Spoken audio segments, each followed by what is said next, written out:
بسم الله الرحمن الرحيم الحمد لله رب العالمين حمدا يوافي نعمه ويكافئ مزيده والصلاة والسلام على أشرف الأنبياء والمرسلين سيد الأولين والآخرين ورحمة للعالمين سيدنا محمد وعلى آله وصحبه أجمعين.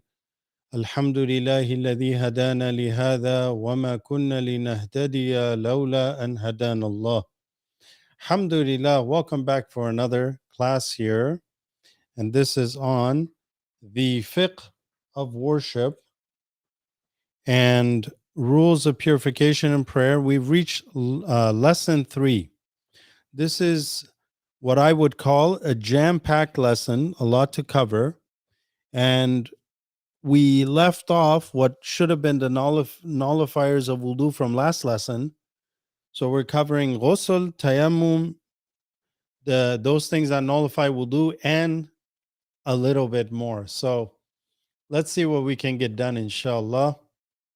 So bismillah, with Allah's help, His assistance, His guidance, His facilitation, we ask Allah subhanahu wa ta'ala to bless you and I, and to guide you and I, and to make us of those who increase in knowledge of that which benefits our hearts, our souls, our worldly life, and our otherworldly life, and that Allah subhanahu wa ta'ala allow us to learn what benefits us and increase us in knowledge. Ameen ya Rabbil Alameen. So, Bismillah. Let's start. The first thing we want to discuss is minor ritual impurity and major ritual impurity. So, what is the minor and what is the major? So, this is important. So, minor ritual impurity is that which requires only wudu to pray, while the major ritual impurity requires a ghusl, which I think most of you are aware, right? Whether you want to call it an Islamic shower, whether you just want to call it a shower, whether you want to call it a bath or a bath, depending wherever you are in the different parts of the world, the important thing is that we are speaking about wudu and we're speaking about ghusl. We're talking about how to lift a state of hadath, which is minor ritual impurity. Okay, and that's, we need to come out of that in order to attain tahara and purity in order to pray, right? Or do other acts of worship. But the point is here, we're focusing on the prayer. Now, major ritual impurity, hadath al-akbar, requires an entire shower in order for us to be able to pray. And we can't just go up to pray if we haven't showered or taken a bath or performed ghusl. So this is what we're looking at. Now, before we move on, there's something we didn't cover. We did very briefly in the last lesson, but just to highlight those things that the Islamic law considers filthy, dirty, that which in and out of itself is not to say that this is like something that's, the last thing you want to avoid in the world. Not necessarily. We're talking about filth that is something we need to remove from our clothing and from our bodies in order for us to be able to pray. So filth has its own things, but we need to memorize what this is. And for the youth level, this is important. The first is blood, spilled blood. It is that which exits or flows from humans or animals. Okay, so you get a cut, you bleed, that's filth, that blood, right? An animal bleeds or whatever type of blood. With the exception here, there's an exception. We're not going into the details of this because this is a youth class. There's an exception with slaughtered animals, and there's a type of blood that is not filthy. It is that blood that flows, and it is from a source that is not necessarily allowed, so to speak. So, in normal cases, you cut your hand, you bleed, that blood is filthy, right? And so that's our focus here. Number 2, wine or intoxicating drinks. All kinds of drinks, wine, beer, whatever it may be, intoxicating drinks are all filthy. And they're considered filth, and this is heavy filth. Number 3 are feces that we discussed a little bit last time, right? Urine, right? defecation, etc. This is all feces. And then number 4 is sperm. And we move to the next, which is light filth. So light filth, we're not going into too deep, but it's good to know that there are things that are lighter filth. It affects the clothing and the prayer in a different way. And droppings of animals that are not allowed to eat is considered light filth. If more than a quarter of the clothes are affected, then you cannot pray with it. So we're talking about droppings from like chickens, from animals, pigeons, etc., that you can eat, right? So you can eat them. They're not a haram animal, right? Sometimes there's hawks, there's fox, and there's all kinds of animals that its meat is not permissible to eat. We're not talking about those. We're talking about those animals whose meat is permissible to eat. Their droppings are light filth, and if it is on you or your clothing, then there's a different rule as opposed to heavy filth. Heavy filth, inshallah, as we highlighted last time, if a small amount is on you, prayer would be valid. It's always good to, of course, take it all off. But if a small amount is present on you, then it is excused. And the way that the amount works, maybe we highlighted that a little bit last time, is it's about 3 to 5 centimeters. Is that which, if you poured some liquid and that which remains on your palm, that area is the amount. If it's less than that, is considered filth that may be excused. For example, with urine, a small amount that naturally would splash back, if you will, small bits of splashing is something that is excused because of the general hardship. Of course, whenever you can avoid it, do so. But that much is excused. And we talked about that last time on this plays an important role if you're out in public, if you need to pray somewhere, and then you get extra cautious and think that, look, I need to always wash, I need to always make sure I'm in the best of state, otherwise I will not pray, which is sinful, right? So there's an amount, and alhamdulillah for Islamic law that the ulama have brought to us or clarified for us the beautiful teachings of the Prophet ﷺ that considers hardship, that considers circumstance, that is not too difficult, alhamdulillah. So there's nothing really much to worry about there. So that is some filth that we needed to highlight. As for droppings of animals that is allowed to eat, I think it's this one here. Droppings of animals that are allowed to eat, like pigeons, etc., are pure. And actually, this one was from animals that are not allowed to eat. So let's clarify this. Types of filth that are light, droppings of animals that are not allowed to eat, right? So those kind of animals, if their urine or their droppings get on you, then it cannot be more than a quarter of the clothes that are affected. And then there's some discussion about what that quarter is. But if it's less than a quarter of your clothing, you can pray with it. Okay. As for droppings of animals that are pure to eat, or allowed, to eat, such as pigeons, chicken, other kinds of lots of different animals you can eat, lamb, sheep, all those, they're going to be pure and the filth won't be affected. Okay. Now, in general, when we look at removing filth, if filth is, in order to remove it, we would wash it if it's in liquid form, if it falls like on your clothing. This is an important thing. If filth is on your clothing, you don't need to wash the entire area. If it's small affected area, if there's an area that is small and it's affected, you simply need to just wash it out 3 times, right? So if you get it wet and then you squeeze it and it comes out, and then you do that 3 times, that is considered to have removed the filth, right? So if it's on your clothing, say other types of filth, like if a dog licked you, for example, right? If a dog licked you, not that it smelled or something like that, its saliva is what is filthy. If it licks you or something like that, you're outside, just go and just rinse it out 3 times and you can pray with it, for example. So if it's liquid, urine, etc., you see the affected area, maybe you're traveling, maybe you're out in order to purify it, That's how we would purify that. If it's a solid, say something solid is on you and it's dried up, okay? A filth, some type of filth that's on you and it's dried up. If you can just remove it by flaking it off and the thing is off of you, then that's considered removal of that filth because the filth is no longer there. And what Islamic law considers here is just that the filth is not on you. Okay, so you removed it through a valid means. So if it's a solid filth, you just move it, scrape it off, and it will be removed.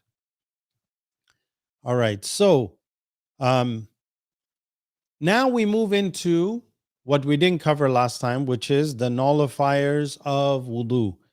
What are the things that render our wudu invalid? In which point we would need to renew our wudu. And please note that this class and the series of these classes is based on the Hanafi school. Some of these opinions are different in different schools of law. Some, and I don't want to highlight them because I don't want to confuse you guys, but there's not everything is exactly the same across the board. Some of the other scholars take different opinions and they're all perfectly fine. But we are, as a reminder, going through mostly the Hanafi school and actually entirely the Hanafi school. So that's an important thing to note. So let's look at this. So the number one is anything that exits the private parts, whether that's gas, whether it's number one, number two, you use the restroom, things like that basically make the wudu invalid. It nullifies it. Okay, and I think that's pretty clear, and that's what most people are aware of. All right, number two, filth that flows from other than the private parts. So now, obviously, number one, number two, anything that comes out from the private parts is considered filthy, and its filth is what renders really the wudu invalid. But there's also things that come out of the body other than the two private parts that is filthy, and it's coming out of your body will make you lose wudu and invalidate your wudu, and that's things like blood and pus. So maybe you're outside, you walk by something, a nail or something cuts you and you start bleeding, right? That breaks the wudu. Now, in all these, just want to highlight real quick, and this is again at a introductory level. If you cut yourself, and the way that it is considered to break your wudu is that blood needs to have had the ability to flow on its own. If you get a small cut or some blood appears, but it never had the ability to flow, it wasn't strong enough to move from its place. It was just, in its place without moving. Maybe a cut, a wound. If you had a wound and you look in there and there was a little bit of blood, that blood is not filthy because it hasn't come out as flowing. So that when we speak about what breaks wudu is you get a cut, you get something and it starts to flow on its own, right? That's what breaks the wudu. Or pus as well will break the wudu. Number three is vomiting a mouthful or more. So vomit is considered to break the wudu, but how much? And what do we mean by mouthful? By mouthful, we are talking about it incapacitates you and you can't control it and you start to throw up or vomit. If it's a small amount and it's not mouthful, in other words, you weren't overpowered to throw up, but a little came out or something like that, that will not break your wudu. It has to be a mouthful or more in order for the wudu to be invalidated. Number four is sleeping. Sleeping breaks your wudu. Why? Because if you're sleeping, then you're not aware whether you have done something to break wudu or not. In particular, passing gas. A person is unaware when they're sleeping. Hence, this would break their wudu. And sleeping, where the wudu would be broken, is if you're sleeping laying down. As for sleeping, if the person is actually seated on the ground, and they're sitting, leaning on something, whether it's a chair, whether it's a pillar, whether it's a wall, right? The consideration that the scholars mention is that the backside is firmly seated, firmly grounded on where you are sitting. Okay. And you're sitting in a position that the bottom is completely on the ground. In that case, that will not break the wudu, even if you fell asleep. But sleep laying down, sleep reclining, like most people do. If you lay down in the car, you lay down in bed, you lay down on the couch, you lay down in all these type of situations where your backside is, flat with your body, etc. You're laying like this. That would make your wudu invalid because you're going into sleep and you don't know if you held your wudu. But if you were to sleep, and some people do this in a masjid, you're tired, you go sit up against the wall and you fall asleep, even if you're kind of like, dozing around and you're just, as long as you're leaning on something and your backside was firmly on the ground, that doesn't break the wudu. Okay, so that's an important thing. It doesn't nullify it. What nullifies it is that the backside is lifted off the ground and you're sleeping in any other position, not if you're sleeping sitting up. Number 5, loss of consciousness. So if you faint, it is like sleep. You're unaware what could have happened. You're not, alert. That also will break your wudu. And number 6 is insanity, or losing your ability to understand and distinguish what is happening, right? So there's more detail in that. May Allah protect you and I from it. But it is a person that really cannot distinguish and make judgments based on sound intellect. He's really not aware.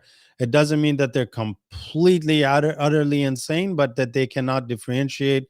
So they may lose wudu, they may not know what they're doing, and so they're not all there, so to speak. Number 7 is drunkenness. A person that gets drunk also loses his ability to use his intellect properly.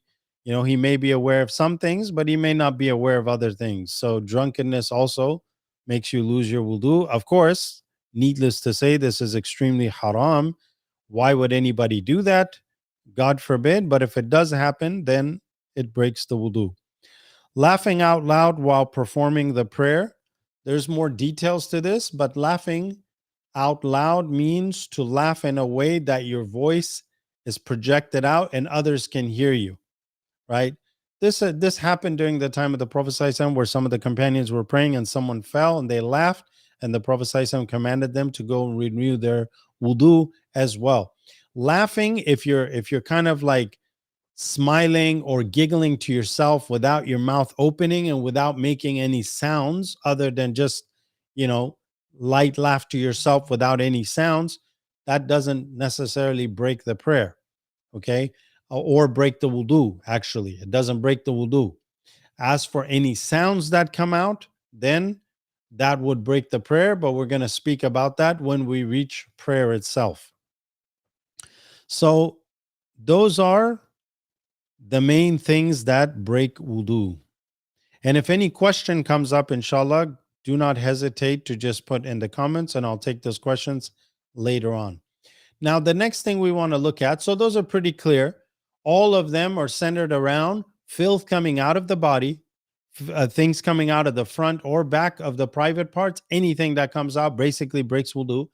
Things that come out from other than the two private parts, so blood and pus or something filthy that comes out from other parts of the body.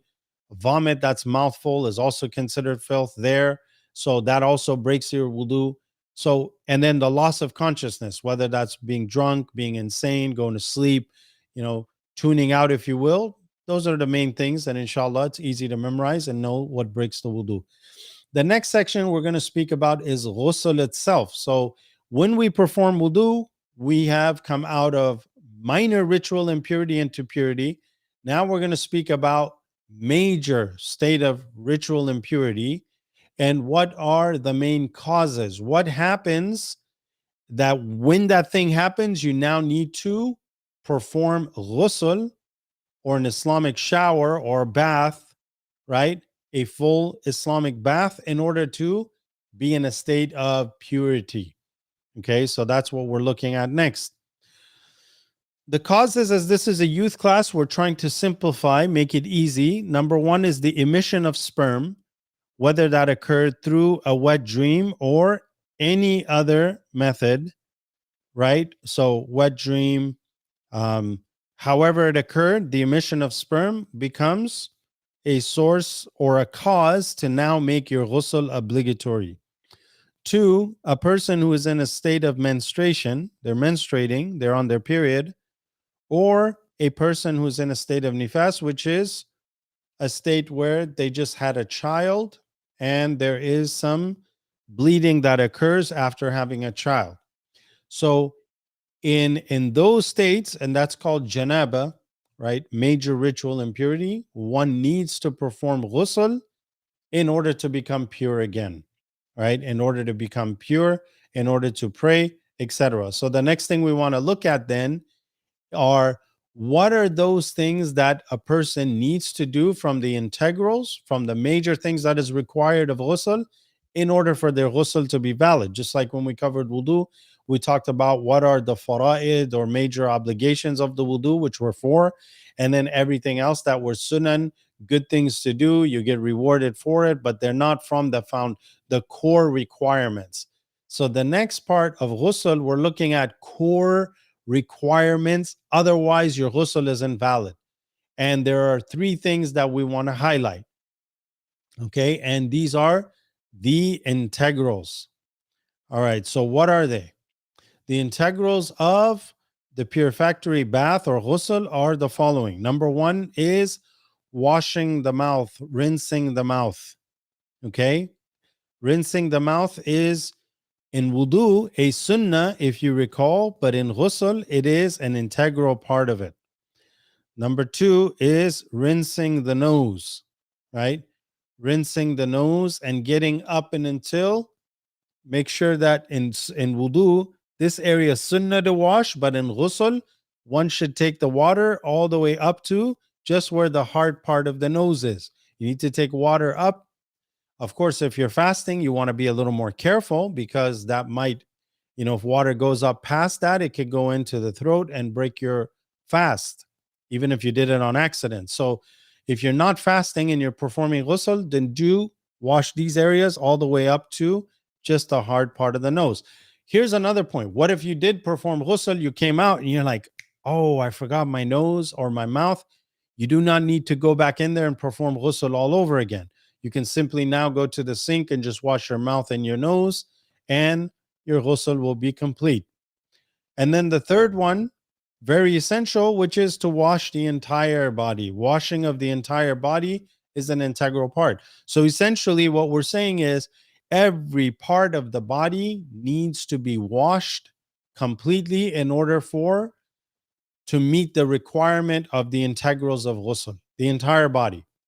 If there's a part of it that water didn't get to, then the ghusl would be invalid. Of course, that's why we want to follow a certain method of performing ghusl that will ensure that you did it right. And generally in our time where most people, almost all of us, I think, stand under a shower with running water, no way that your body will not get completely wet in just about a minute or two, right? Let alone for 5 minutes. But nonetheless, rubbing your different parts of your body while you make wudu is a sunnah. So that's something you should do anyway, right? So while you're performing ghusl, you should try to rub all the different parts that you're supposed to. But let's look at the sunnahs of ghusl. Now, what are the sunnahs of ghusl? The sunnah of ghusl means the method of performing ghusl in a way that you receive your reward is following the example of the Prophet ﷺ, and you also be rewarded for it. It is completing the perfection of your ghusl.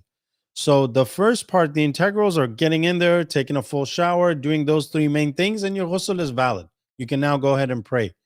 But now we're talking about doing extra things that you're going to get reward for doing and performing them. So number one is to have the intention. إِنَّمَا الْأَعْمَالُ بِالنِّيَّاتِ. Actions are based on intention. The more intention you perform, or the more intention you have when performing ghusl, the more reward you will receive from Allah subhanahu wa ta'ala. So you go in to perform ghusl, but it's Friday. So you intend, oh Allah, I'm going to make ghusl for the sunnah of the Friday prayer or for the sunnah of Jummah itself, the day of Friday. So you go in there and you intend, you get reward. So not only will you get reward coming out of janaba if you're in a state of major ritual impurity that required a shower to come out of, you'll get that reward, but you'll also get an extra reward by intending to follow the sunnah of the Prophet ﷺ on the days of Friday in Jummah, which ideally those that are going to Jummah prayer should be performed right before the Jummah prayer, and you'll get more reward basically. So the intention behind it. Number two of these sunnahs, basically when you go in, you're going to wash your hands up until the wrist. You're going to wash your private parts next. These are all sunnah methods of how we want to do that. So washing your hands and then moving on to washing your private parts. That's number three. Number four, washing off any filth as you wash your private parts to make sure filth is removed completely from you before you perform wudu. So although you're taking a shower and although you're going to perform a full ghusl, nonetheless, you're going to wash your hands, wash your private parts, remove any filth from you, and then you're going to perform wudu first before the actual shower. So let's say if you're pouring water, you have a small amount of water, you have a faucet, maybe you have two sinks, there's a higher part of the shower and a lower part. So you have the lower part and you just want to first follow the sunnah. So after washing your hands, etc., and doing those other things, now you want to perform wudu. So you perform wudu, washing, the all of the wudu components without washing the feet, leaving that last. And there's some discussion if you were to wash your feet, then it is allowed, but washing up until everything but the feet, and then following the next thing, which would be followed by pouring water all over the entire body, starting with the head first. So after you make wudu without washing the feet, you let the water fall upon your head, right? Getting all of your head all wet, and then starting from the right side of your body. Of course, in the old times, they would pour it. If you're in the shower, then just turn into the upper right part of your body. You can then go to the left upper part of your body, or you can start with your right upper body and then go into the lower part of the right side of the body and then do all of the left side. So you have a choice. You either do all of the entire right or then all of the entire left. That's sunnah. You don't need to do that for it to be valid, but this is what's recommended. And we should try our best to follow this methodology. If one were to leave this completely, it would be wrong because we're abandoning the sunnah, and we should follow the sunnah as much as we're able to. So the next, brothers and sisters, is a section of tayammum. And tayammum is basically the substitute for water. So tayammum comes in a situation where you're unable to get water, or getting water is extremely difficult, it's too far, or you're in a desert, you have some water, but if you drink it, you're going to be without water, or if you use it to make wudu, you're going to be without water. So you may have water, but you need it for something extremely important, or water is way too far to get to. We'll discuss how long that has to be. Or getting to the water is dangerous, right? Maybe there's an animal on the way. It's a really dangerous climb, etc. So in any state where water is not available, Islamic law has allowed that we substitute natural earth in order to fulfill the act of attaining a state of purity in order to pray. All right. So what are those things? The causes of tayammum, or that which allows tayammum, are number one, being away from water more than roughly 1.5 miles. Okay. 1.6 miles, maybe give or take a little bit, but it's more than 1.5 miles further than where you need to be.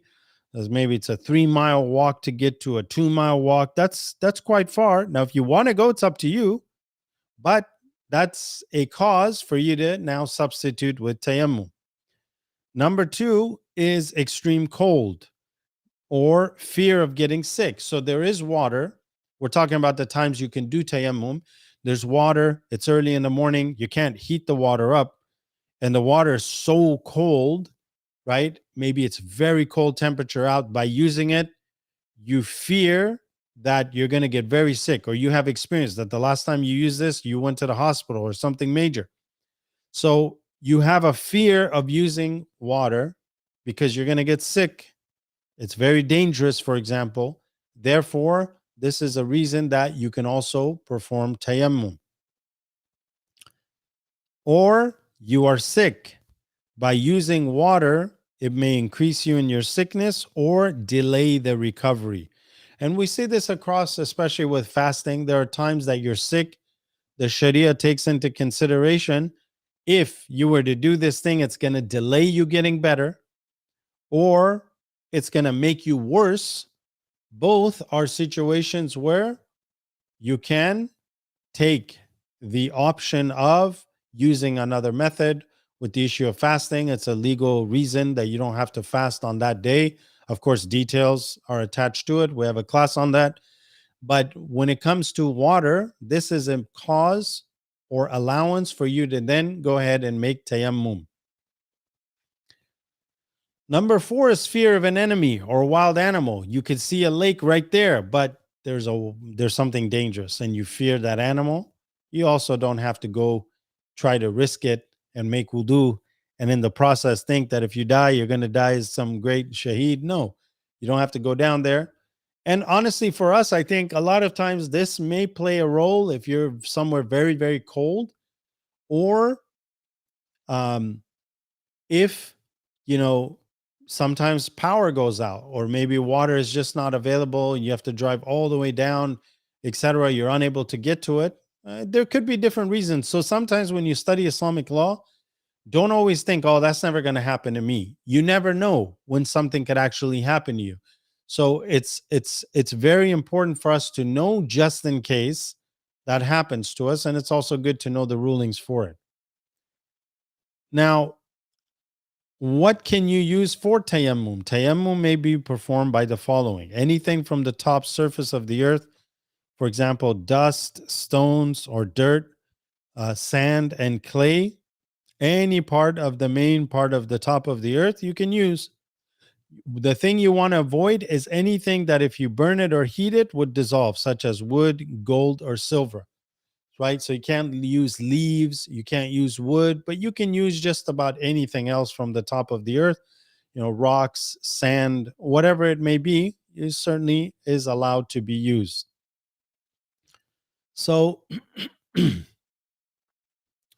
let's now look at the method of how you perform tayammum. The first is intention. It's very important, unlike ghusl and wudu, that intention is a must for tayammum. Okay, so you make your intention and then you strike the ground or whatever you're using as a substitute for the earth. So let's say this is the earth, 2 hands, you would put it down, rub like that, and then the excess will come off, and then you wipe the entirety of your face one time. Okay, so the entirety of your face one time. And then you're just going to wipe, then you strike the earth again, or whatever you're using for tayammum, right? If you're using the earth, you go that, just rub and then knock off the excess part. And then you're going to wipe the entire part of your arms, taking both sides and wiping all of every part of the hand.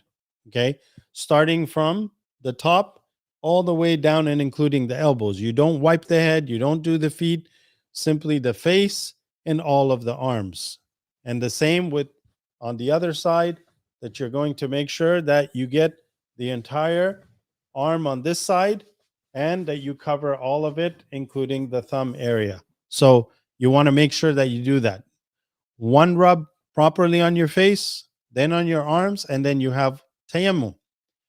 When you have tayammum, you can now pray and do everything else you normally could do while in a state of purity. Okay, so that's important.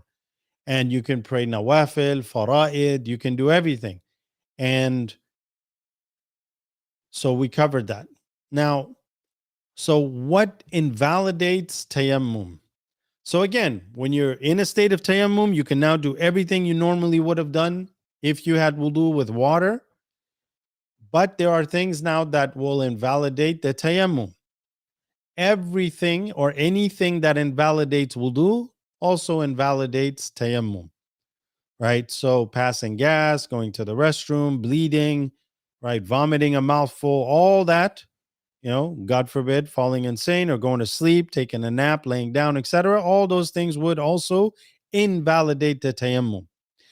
The only difference really is the inability to use water has ended.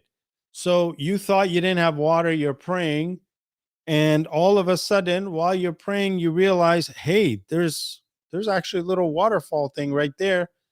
The minute you see that, your tayammum that you had would become invalidated. Or, you saw that you actually had a whole extra bottle of water right there just for wudu, and you forgot while you're praying, you realize, oh, or while you're sitting there, you said, oh, subhanAllah, it's right there. Go ahead and now use water. So when you see water, right, and then the cause has ended, right? The cause of not being able to make wudu has ended by you seeing the water. But if you see water, it doesn't necessarily mean that's it. It has to be water that you could basically use. The next section actually deals with now another point, which is in our Islamic law, we also have a time that you can wipe over footgear, what we call footgear, khufs. This was done at the time of the Prophet ﷺ. This is a practice of the Muslims. It's in the Aqeedah of Imam al-Tahawi. It's well known. It's absolutely established. There's no doubt about its permissibility, right? And so at which point are you allowed? So what are the rules that are concerned wiping over footgear? So these now, I think you've seen them, right? I think all of us as Muslims have either used them or seen them. The leather socks that you see in masajid, people wearing,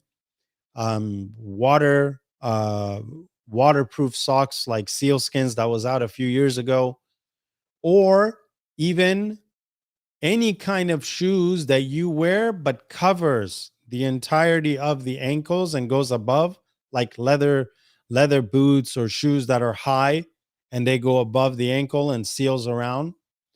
And all of that is permissible and considered foot gear that you can wipe over. Okay. So, in order to wipe over them, you need to put them on first when you have wudu, whether that's your shoes that go above the ankle, which is a very important point, or whether it's leather socks or water skin, or it has to be basically very thick, as we've seen number two. But number one, the most important thing, put them on when you have wudu in a state of tahara. Number two, they need to be thick enough that where water cannot seep through. So if you get your hands wet and you just put it over it, and as soon as a drop falls, it goes right into your feet, that's too thin to wipe over. And the majority, actually, cotton socks, the very thin ones don't qualify for that, and you cannot wipe over them. It has to be extremely thick, and water cannot seep through it. And there's many other conditions, but that you should be able to walk in them without them tearing. Okay. You should be able to walk in them for 3.5 miles, even close to 4 miles, without them tearing. So it's strong, it's sturdy. Okay. It's not. And at the time of the Prophet ﷺ, generally they wore those stronger socks. They wore leather socks, or they wore very thick, thick covering that the water didn't get through. As for now, people wear socks that go below their ankle and it's thin. Nobody really allows that. Okay. So we're not saying that that is at all what we're speaking about. Anybody does that, you made a mistake. Don't do it anymore. Right. So wash your feet or make sure that you have the proper requirement to be able to wipe over them.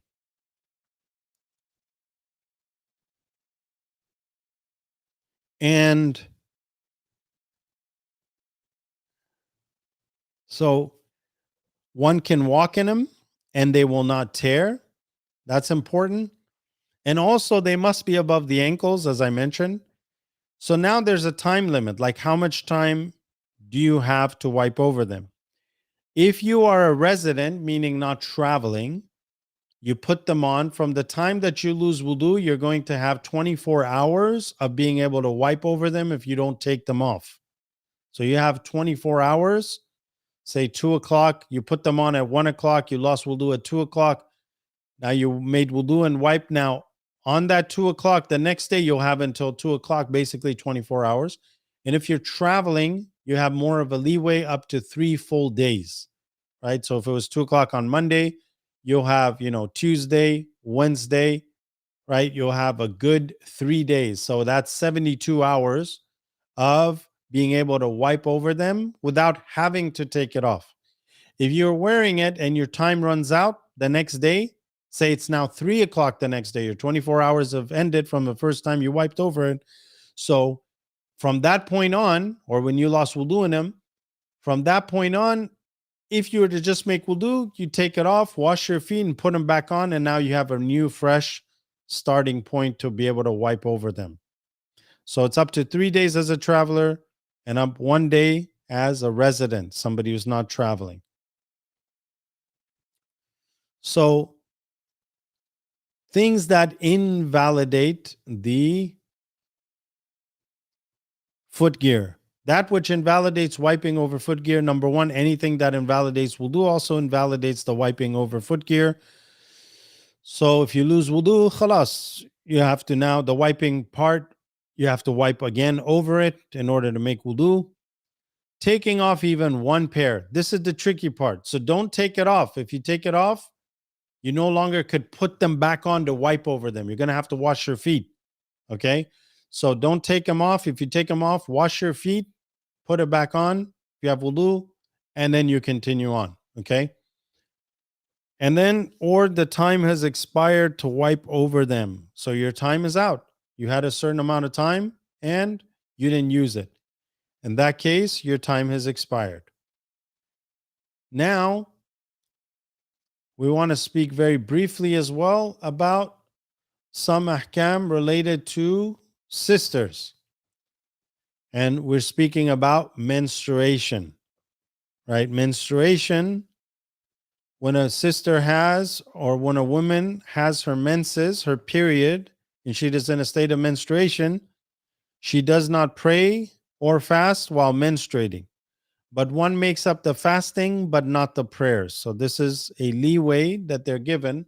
So in Ramadan or any other time of the year, when a sister gets her period, this is something natural that Allah subhanahu wa ta'ala has made, that it occur, and it's a wisdom. They shouldn't feel guilty about not being able to pray. They shouldn't feel guilty about not being able to fast, because in that state that they're in that they cannot pray or fast, they're obeying Allah subhanahu wa ta'ala. That's how they have to look at it.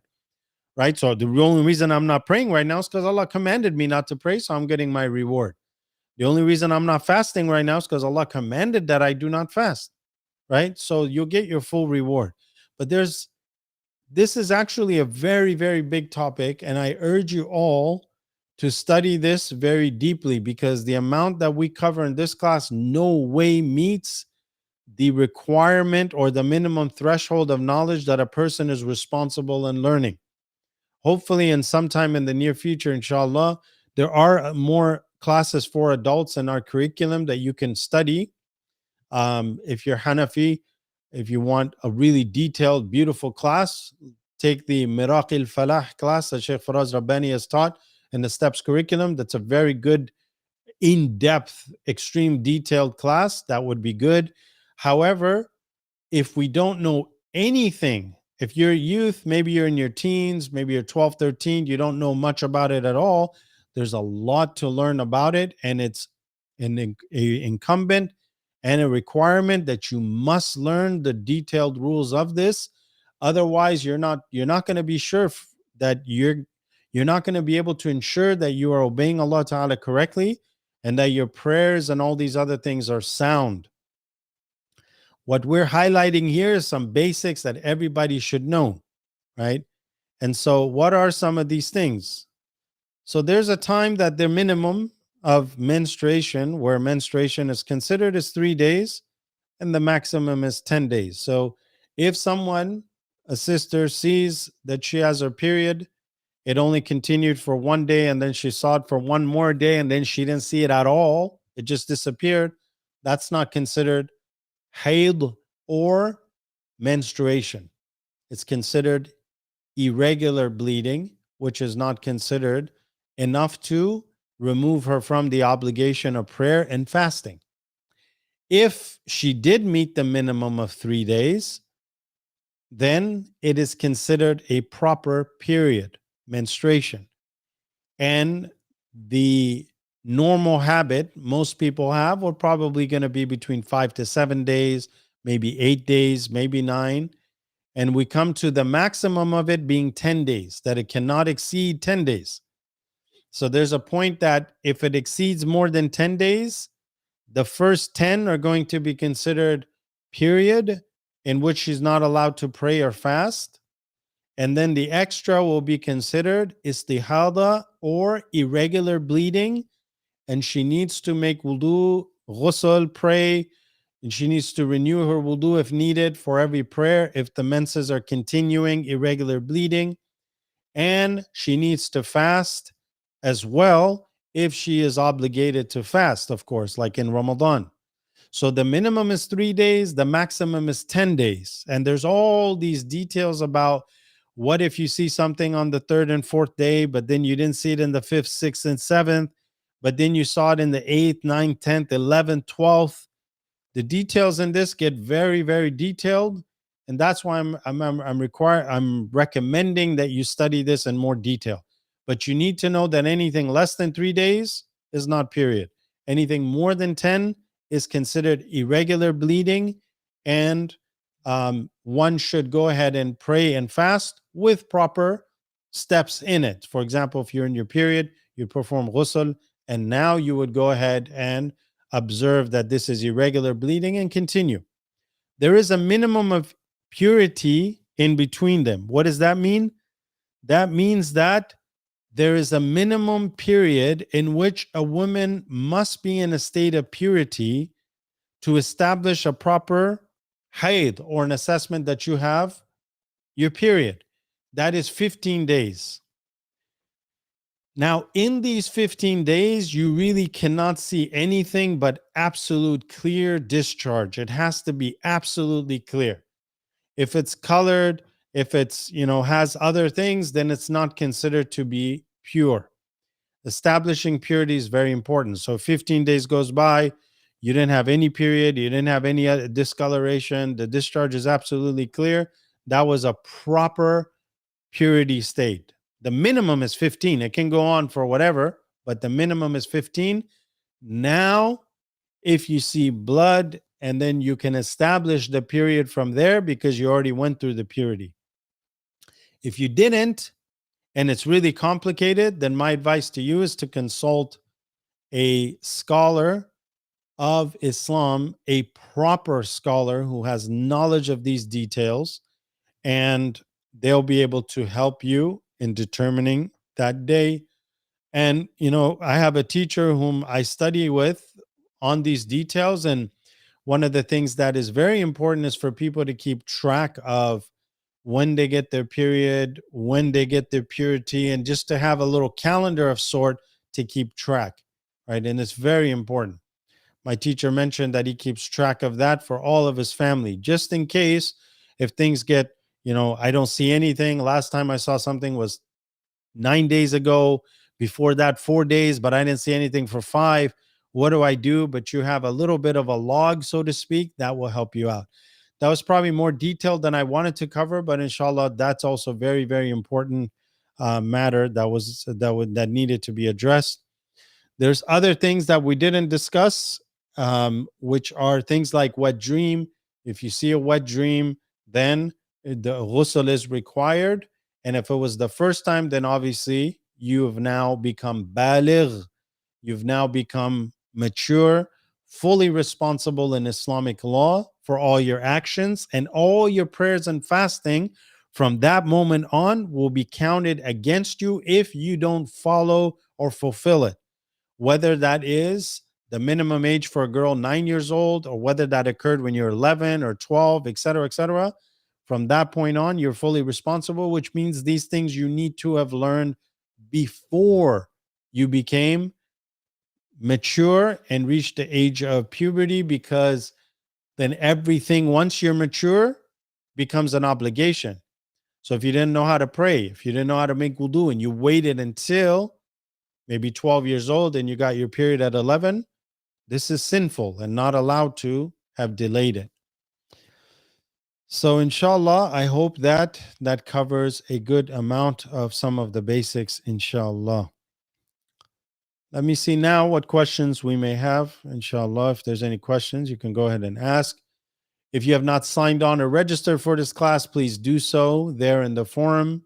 We can go ahead and, address your questions and look things up, etc.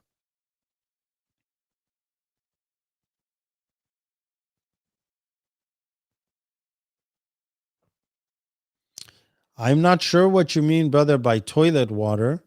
I don't think anybody should be using toilet water to make wudu. Alaikum salam. And so, yeah, this this may Allah Ta'ala save us, but inshallah, in general, there is always clean water. Alhamdulillah, there's water you can get. If the only time water is considered impure is if you know for sure that it has impurity. Otherwise, in general, it's considered pure. As for toilet, what kind of toilet, where, and where is it coming from? If you're actually taking, wallahu alam, it's something I hope we never have to encounter. Wallahu ta'ala alam. If water is there, then we should always use water. Tayammum is only, we cannot perform tayammum precautiously. It's only because there's a need, there is a real cause for it. We cannot create causes in our own head. It has to be the causes that are outlined in Islamic law. And water in general is pure unless we know for sure that it doesn't have the purity, such as a small amount of water you're using in your bathtub or your sink, and you cut your hand and you saw the blood fall right in there. That is najis because you saw it. But to walk in and say, I know that's dirty. Oh, how do you know? Sharia doesn't consider that. It's only absolute knowledge that doubt does not remove certainty. And unless you're certain, the doubts are not concerned, right? So you shouldn't worry about that. Wallahu ta'ala alam. There is, I think, just in the very beginning of this class, I wanted to reiterate the point that was very important. Okay? The point about droppings of animals that are not allowed to eat is light filth. Droppings of animals not allowed to eat is light filth, like sheep, like, right? Excuse me. See, I did again. Not allowed. So there's things that you cannot eat. Their filth, their urine, for example, is light filth, not heavy filth, because heavy filth was semen or sperm, blood, wine, feces. This is heavy filth. Light filth are those things that the urine of an animal, let's say a lion, right? You go to the zoo, it's a lion, or, a dog, or, cats. Yeah, cats would fulfill that too. And so if their droppings are light filth. And so they don't follow the same rule as the heavy filth. I just want to clarify that if more than a quarter of your clothes are affected by that, then you cannot pray. But if it's less than a quarter, a small amount, that you can pray. And that's probably something most people don't encounter. But so I just want to clarify that, inshallah. Any other questions? Alhamdulillah, I'm very glad, Sister Khadija, that you benefited. Alhamdulillah, barakallah fikum. Good to see you again. If you have any questions, do let us know, inshallah. This is a youth class, so we're trying to keep things as simple, yet introducing you to these concepts so that Muslims have an idea. And about the khuf, Wiping over the khuf, one of the things I left out is actually the method of how to wipe over the khuf, which is important. You cannot wipe under it, you cannot wipe on the side of it. It has to be, let's say this is the foot, right? The front of the foot, and this is the shin. You would get your hands wet, and with 3 fingers just at the top, you just move towards the shin. Just 3 fingers, wet it, and just move right up, right?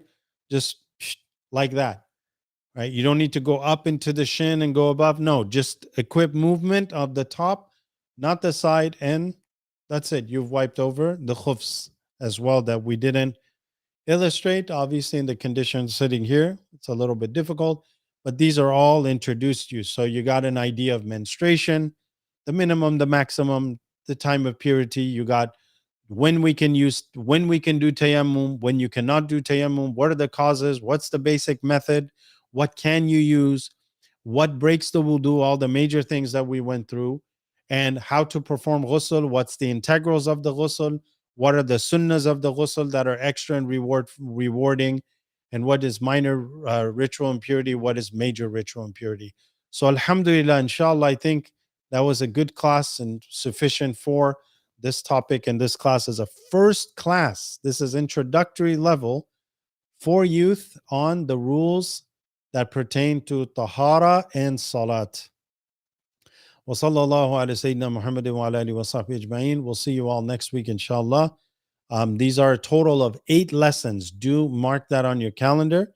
And this was the 3rd. We have 5 more left, inshallah.